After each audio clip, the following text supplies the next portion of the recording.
Bom, pessoal, eu quero falar aqui sobre o capitalismo no Rio de Janeiro atual, o capitalismo atual no Rio de Janeiro.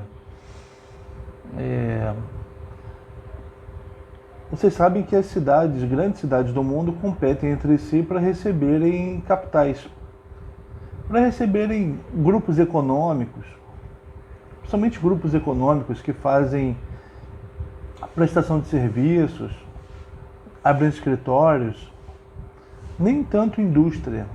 Nós estamos numa época, o capitalismo está numa época de pós-indústria.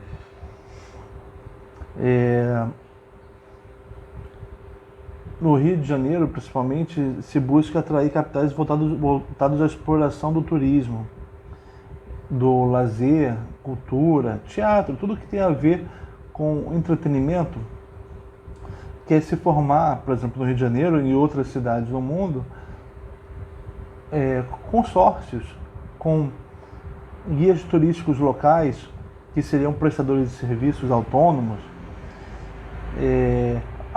as prefeituras concedendo facilidades nos impostos, por exemplo, né?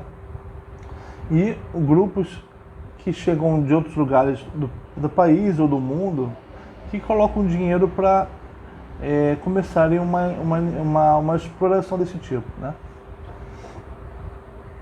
Isso leva a um favorecimento da imagem do lugar que é explorado economicamente. As praias, no caso do turismo, as praias, os teatros, tudo aquilo que os shoppings, tudo aquilo que o turista vai ver. E as outras áreas ficam degradadas, são abandonadas, sabe? As outras áreas urbanas são abandonadas e não se procura melhorar a vida das pessoas também que estão nessas áreas, né? Com a queda da pós-grande indústria também ocorre um abandono das políticas de bem-estar social, que estão vinculadas à indústria, mas se perdem quando se está no momento de pós-grande indústria. As políticas de bem-estar social que existiram para favorecer o consumo que sustentaria a própria indústria.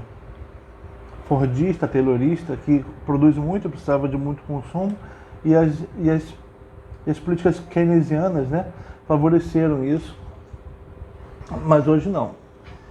Não há políticas sociais, elas são desconsideradas. O que há são serviços mal remunerados, temporários,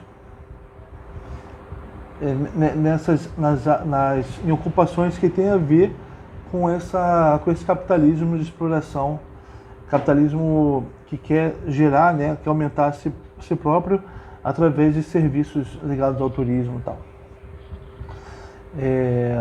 Num texto do professor Eleutério Prado, professor de economia já aposentado pela USP, ele explica isso, como as fases lógicas, não históricas, lógicas do capitalismo. Ele começou com uma manufatura, um pequeno produtor, que então vai ter sua produção comprada por um comerciante que tomou empréstimo, então aí já tem uma ligação com o capital de empréstimo, o capital produtivo ligado já ao capital de empréstimo. O capital produtivo é aquele que se investe em coisas materiais, ou não materiais, mas se investe em mercadoria, para aumentar a si próprio, para o capital aumentar a si próprio. Ou mercadoria, ou produzir um valor para o capital aumentar a si próprio. E o capital de empréstimo é o capital que aumenta a si próprio diretamente, sem passar pela mercadoria, porque ao se emprestar, se devolve ele com juros, né?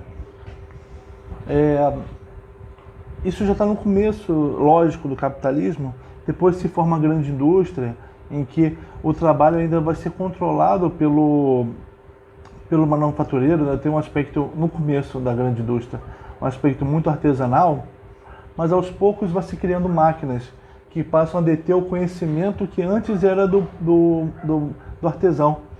E a máquina vai tomar o homem como uma peça dela. o homem vai se adaptar ao ritmo da máquina. E aí a gente sabe, vai produzir mais e vai exigir mais consumo, e uma série de direitos sociais vão estar ligados aí, vão ser desenvolvidos ligados a esse capitalismo. Até estado de bem-estar social favorecendo o consumo para que o capitalismo supere uma crise dele mesmo, a crise de superprodução, né? Produzir demais, mais do que tem gente consumindo. Mas, a partir dos anos 70 do século passado, a gente está vendo a diminuição desse modelo de grande indústria e a adoção de capitalismo de acumulação flexível, né? Uma produção que se faz em pequenos lugares espalhados pelo mundo, no caso das multinacionais, um capital que circula mundialmente em busca de lugares onde pode se instalar para produzir aquele detalhe da produção maior de forma mais eficiente, gastando menos, com mais favorecimentos das localidades, né? E principalmente agora o capital de serviços. A gente chega agora numa situação sobre a qual o professor Eleutério explica bastante no artigo, o foco dele é explicar qual é o tipo de exploração capitalista que se tem no trabalhador, no caso que ele aborda, do motorista por aplicativo. A gente pode puxar isso para a gente, nós que não tivemos desenvolvimento, não passamos por esse caminho de manufatura para grande indústria, não. A gente teve direto grandes indústrias implantadas aqui e que acabaram aqui também. Nós tivemos uma industrialização incipiente e uma desindustrialização, então, uma desindustrialização de algo que nem aconteceu direito, né? E direitos também ligados à indústria que também não aconteceram direito. Eu estou falando aqui de cidades muito desenvolvidas, não é o nosso caso. A gente já está na pós-grande indústria, passou de uma industrialização fraca para uma pós-grande indústria. Por isso que a gente tem uma vocação muito forte. A gente tem muito trabalho informal, muita gente desempregada, e os que estão empregados estão no setor de serviços e comércio. Então, que tipo de capitalismo é esse? Da qual participam entregadores por aplicativo e motorista de aplicativo. Eles não são empregados dos aplicativos. Eles baixam o aplicativo, eles usam o aplicativo como um serviço, né? Uma indústria, uma empresa cria um aplicativo, investe capital ali, cria aplicativo e ela vai emprestar esse aplicativo para usuários. Ela não vai vender, ela vai emprestar aquele aplicativo, que é um capital fixo, que ao ser emprestado, para ser usado, ela vai receber uma mensalidade, uma porcentagem também das vendas. Aquilo são juros. E o usuário, o motorista, o entregador, ele paga aquele capital que ele emprestou na forma de aplicativo com juros. Parte dos ganhos dele, parte do valor que ele gera, porque o trabalhador de serviços ele gera valor, ele lida com uma mercadoria, o trabalho dele produz uma mercadoria, um transporte que tem valor e tem valor de uso para quem consome, né? E parte do dinheiro que ele consegue com a venda da sua mercadoria, ele repassa para o aplicativo. Isso fazendo com que o aplicativo aumente seu capital. Aí ocorre, o capital ele sempre quer se acumular, a gente não pode nunca esquecer disso. E o aplicativo ele vai regular, vai fazer normas disciplinares, normas de serviço que devem ser seguidas pelos servidores, pelos servidores autônomos, né, que estão vinculados a ele. E também vai conectá-lo a compradores. E o trabalhador é autônomo, ele não trabalha com aplicativo. Ele é um autônomo e fornece mercadorias livremente para os passageiros na rua. Esse tipo de capitalismo, então, ele está ligado a um modelo de sociedade que não se preocupa com direitos associados ao trabalho. Os direitos não estão mais ligados ao trabalhismo, mas é de se pensar que tipo de trabalho é esse, a partir de que exploração capitalista é essa. O professor Eleutério diz que não há mais uma exploração do trabalhador pela grande indústria, que o trabalhador não trabalha mais com máquinas, e as máquinas que têm um conhecimento do trabalho e ele não. Não, o trabalhador agora voltou a ter o conhecimento do trabalho dele, mas ele não trabalha mais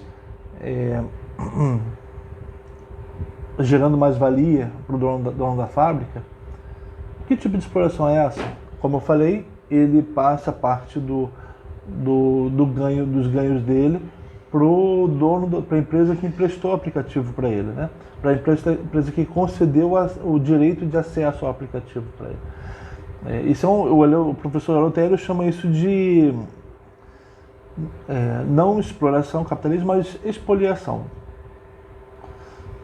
E aí isso faz com que então a gente tenha que pensar. Isso tudo eu estou falando para a gente pensar o que precisa então ser feito para melhorar a nossa vida. O que você acha? Olha, eu consigo pensar aqui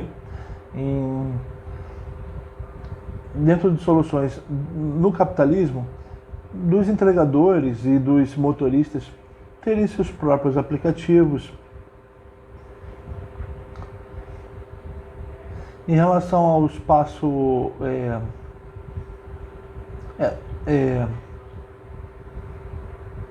por isso a gente teve recentemente movimentos de motoboys querendo que o aplicativo cobrasse taxas mais justas deles, né? Mas nós temos também já movimentos, grupos criando aplicativos novos. Isso ocorre principalmente do lado de outros fornecedores de serviço. Restaurantes criam aplicativos novos para escapar do iFood, escapar do Uber Eats, né? Agora, você também pode pensar soluções, e sempre pensar soluções, formas não capitalistas da gente viver.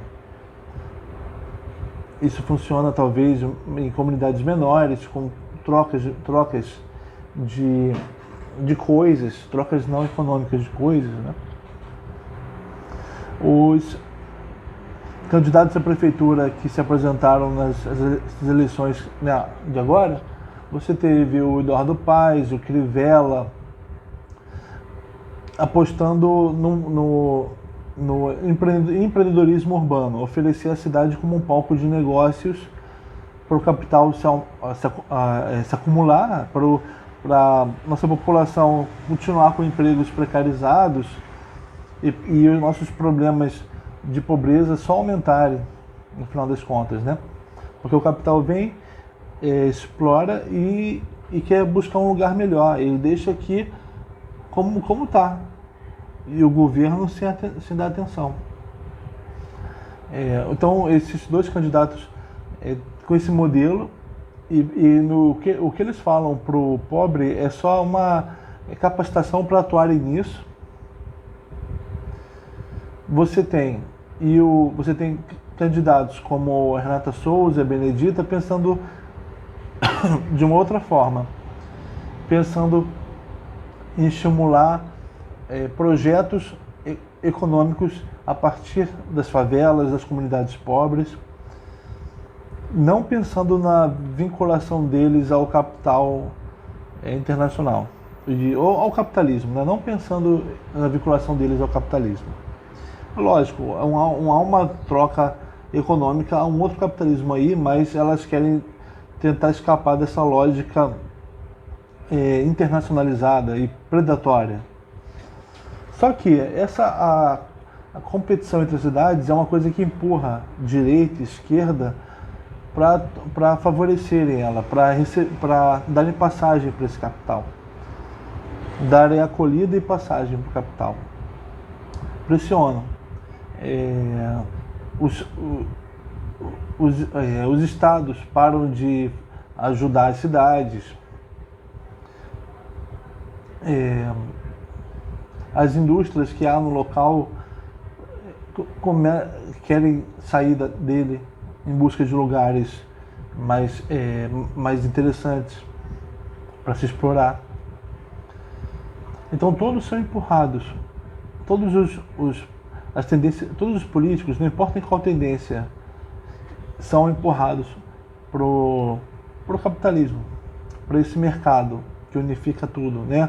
Que unifica várias atividades em torno dele. Então, o prefeito, ele tem que o que ele pode fazer é tentar resistir a isso, tentar criar mercados paralelos, né? Ou não capitalistas.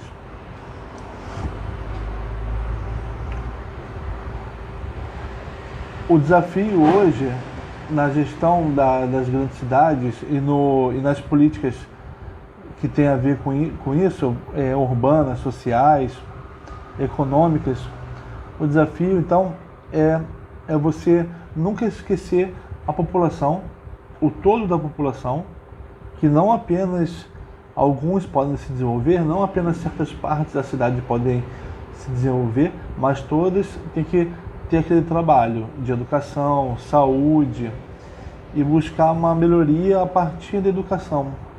E buscar também trabalhos, facilitar que as novas empresas surjam, empresas locais, de repente, que tem muitas empresas locais, indústrias locais, favorecer isso.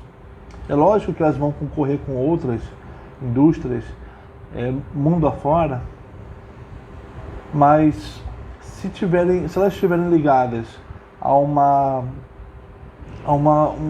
processo de desenvolvimento do trabalhador nas localidades, talvez elas se mantenham como empresas, como indústrias locais, ligadas a uma localidade com desenvolvimento econômico. São só conjecturas, tá? A partir dessa teoria, do processo de urbanização, que mostra a organização do capitalismo, da produção, do consumo, do capitalismo financeiro também, e a condição do trabalhador como prestador de serviços, para um capitalismo que não está ligado mais a uma grande indústria e que não favorece mais um estado de bem-estar social. Então é isso.